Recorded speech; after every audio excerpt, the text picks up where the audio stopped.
খাওয়া বন্ধ করবে যদি সে মিষ্টি আলুর গুণগত মান জানে। মানে মিষ্টি আলু খেলে আপনার শরীরে সারাদিন ক্ষুধাই লাগবে না। কেননা আগে মানুষ আমরা শুনতাম না যে আগেকার মানুষরা আলু খায় রাখতো, আর কোন আলু খাইতো? ওই গোল আলু না, আগে মিষ্টি আলুর প্রচলন ছিল, প্রচুর মানুষ করতো।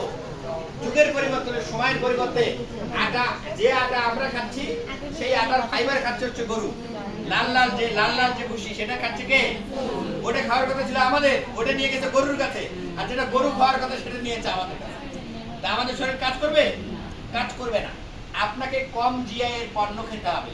এখানে বুঝতে হবে এই মিষ্টি আলুর মধ্যে আল্লাহ প্রদত্ত যে গুণ, সবই তো আল্লাহ প্রদত্ত, কিন্তু এটার মধ্যে যে গুণাগুণ বিদ্যমান রয়েছে, শুধু যদি আপনি মিষ্টি আলু 3 বেলা খান আপনার শরীরে অনেক রোগ থেকে আপনি বেঁচে যাবেন। অথচ আমরা কি করতেছি? আমরা এটার সাথে পরিচিত নই, আমরা নিজেরাও খাই না, পরিবারকে খাইতে কোনো কিছু করি না, বাচ্চারা তো খাইতেই চায়, বাচ্চারা খাইতেই চায় না। কিন্তু এই মিষ্টি আলুর যে গুণাগুণ আছে, যদি কোনো ডায়াবেটিক রোগী এই মিষ্টি আলু খায় তার ডায়াবেটিক বাড়বে না, কি হবে? আরো উল্টো ডায়াবেটিক কমে যাবে। কিন্তু আমরা প্রথমেই মিষ্টি মানেই যে ডায়াবেটিক এটা বুঝে নিয়েছি।